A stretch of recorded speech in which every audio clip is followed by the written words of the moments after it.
Electric motors are a common means of powering a train.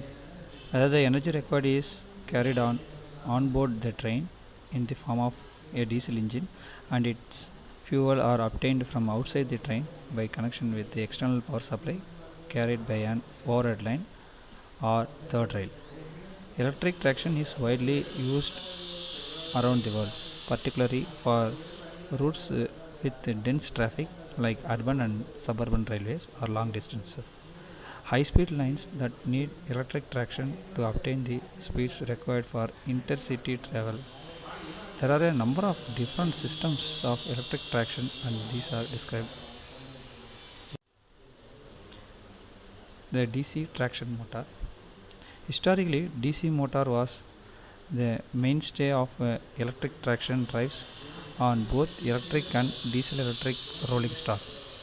Many examples are still in use around the world. The motor consists of two parts, a rotating armature and fixed field.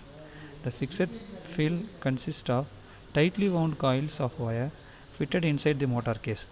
The armature is another set of coils wound around a central shaft. It is connected to the field through brushes, which are spring loaded contacts pressing against an extension of armature called the commutator. The commutator collects all the terminations of the armature coils and distributes them in a circular pattern to allow the correct sequence of the current flow. This figure shows a schematic of basic structure series wound DC traction motor showing the main parts and how the rotor sides inside the field coils. The two parts are joined electrically through the commutator. The commutator rotates with the armature and provides the connection to the field coils through brushes. Regard, Regarding control circuit, as the DC motor starts to turn, the interaction of the magnetic fields inside it causes it to generate the voltage internally. This back voltage opposes the applied voltage and the current that flows in the governed by the difference between the two. So as the motor speeds up, the internally generated voltage rises, the effective voltage falls, less current is forced through the motor and thus torque falls. The motor naturally stops accelerating when the drag of the train matches the torque produced by the motors. To continue accelerating the trains, resistors are switched out instead, each step increasing the effective voltage and thus the current and the torque for a little bit longer until the motor catches up. This can be heard and felt in older DC trains as a series of clunks under the floor, each accompanied by a jerk of acceleration as the torque suddenly increases in response to the new surge of motor. The train speed remains constant at the point where the torque of the motor, governed by effective voltage, equals to drag, sometimes referred to as balancing speed. If the train starts to climb a grade, the speed reduces because drag is greater than torque. But the reduction in speed causes the back voltage to decline, thus the effective voltage rises until the current forced through the motor produces enough torque to match the new drag. This figure shows the schematic diagram of simple traction motor powered control circuit. Most DC motor circuits are arranged to control 2 or 4 motors. The control range is enhanced by changing the connections to the motors as the train accelerates. The system is known as series parallel control. The diagram shows the resistors and contactors used to regulate the voltage across the motor. The resistance is cut out in steps normally in the sequence shown for both series and parallel connections. On an electric train, the driver originally had to control the cutting out of resistance manually, but by beginning of the First World War in 1914, automatic acceleration was being used on the multiple unit trains. This was achieved by the accelerating relay in the motor circuit, which monitored the fall of current as each step of resistance was cut out. All the driver had to do was select low, medium, and full speed, and the equipment would so would do the rest. This figure schematic diagram shows a DC traction motor control circuit with a notching overload and no volt relays. As described above, DC motors are controlled by notching relay set into the power circuit. But there are other relays provided for motor protection. Sharp spike of current will quickly damage a motor DC motor, so protective equipment is provided in the form an overload relay, which detects excessive current in the circuit, and when it occurs, switches off the power to avoid the damage to the motors. Power is switched off by means of line breakers. One or two heavy duty switches similar to circuit breakers which are remotely controlled.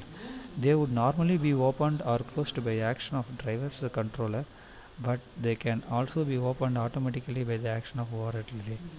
A further protective device is also provided in the classic DC motor control circuit.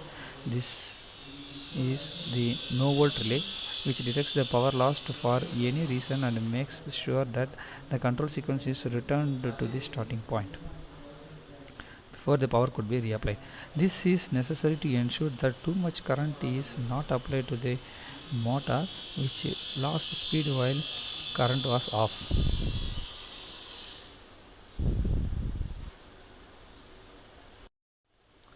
Then multiple unit control. This diagram illustrates the principle of multiple unit control as applied to the three-car train. This is a simple example showing how the lighting on each car is switched on and off by a lighting contactor. The contactor is latched closed when it is set. Coil is energized or opened by the trip coil to unlatch it. When required, switch off the lighting. In a multiple unit system, sets of equipment along the train are controlled from one location. All lighting contactors on the train are connected to train wires. In this case, one for lights on and one for lights off. The on and off buttons are in the driving cabs at each end of the train, so the lighting can be switched on or off from either end of the train. To prevent the unauthorized use of the control buttons, most of the important circuits in the cabs are isolated by control switch. This is the key operator, and keys are only issued to quantify the driver's maintenance. It also means that in our example, lights can only be switched on or off from one end at the time. The same principle using the conductors or relays is applied to all other systems on the train: driving controls, braking control, heaters, doors, air conditioner, public address, etc. Of course, the current for the equipment on each vehicle, as in this case lighting, comes from separate source. The auxiliary supplies in the form of battery, alternator and inverter, or a power train line. Then DC choppers. The traditional resistance control of DC motors wastes current because it is drawn from the line, and only some is used to accelerate the train to 20 to 25 miles per hour. When at last full voltage is applied, the remainder is consumed in the resistances. Immediately the thyristors were shown to work for AC traction. Everyone began looking for a way to use them on DC systems. The problem was how to switch the thyristor off once it had been fired, and the other was how to get the reverse voltage to operate on a essentially one-way DC circuit. This is done by adding the resonance circuit using an inductor and a capacitor to force the current to flow in the opposite direction to normal. This has the effect of switching off the thyristor or commutating it. It is shown as the part of complete DC thyristor control circuit diagram. It has its own thyristor to switch it on when required. Two other features of the DC thyristor circuits are the freewheel diode and the line filter. The freewheel diode keeps current circulating through the motor while the thyristor is off, using the motor's own electromagnetic inductance. Without the diode circuit, the current build up for the motor would be slower. Thyristor control can create a lot of electrical interference with all that chopping it's bound to. The line filter comprises a capacitor and an inductor, and as its name suggests, it is used to prevent interference from the train's power circuit getting into the supply system. The thyristor is in a DC traction application controls the current applied to the motor by chopping it into segments. Small ones at the beginning of the acceleration process, gradually enlarging as the speed increases. This chopping of the circuit gave rise to the nickname chopper control. It is visually represented with the diagram below where on time of the thyristor is regulated to the control the average voltage in the motor circuit. If the on time is increased, so does the average voltage and motor speeds up. And finally, AC drive. Modern electronics have given us the AC drive. It has only become available with the modern electronics because the speed of three-phase AC motor is determined by the frequency of its supply. But at the same time, the power has to be varied. The frequency used to be difficult to control, and that is why until the advent of modern electronics, AC motors are almost exclusively used in the constant speed application and were therefore unsuitable for railway operation. The modern railway three-phase traction motor is controlled by feeding in the three AC currents which interact to cause the machine to run. The three phases are almost easily provided by inverter which supplies the three variable voltages, variable frequency motor inputs. The variations of the voltage and frequency are controlled electronically. This schematic diagram of 25 kilowatt traction control system with 25 kilowatt to transformer shows a secondary winding is taken off for the AC to DC converter which produces the DC output to pass the DC motor converter which then provides the controlled three phases to the traction motor. The AC motor can be used by either a AC or a DC traction supply system. In this case of AC supply, the line voltage is fed into transformer and the secondary winding is taken off for the AC to DC converter which produces a DC output say 1.5 kilovolt to 2 kilovolt depending on the application. This is then passed to the motor converter which provides the controlled three phase to traction motors. The connection between the rectifier and the inverter is called DC link. This is usually also supplies an output for the train auxiliary circuits.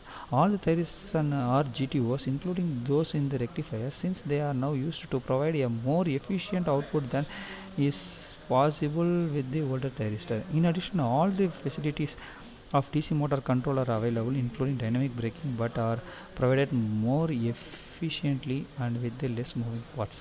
Applied to the DC traction supply, a three-phase setup is even more simple since it does not need a transformer or a rectifier.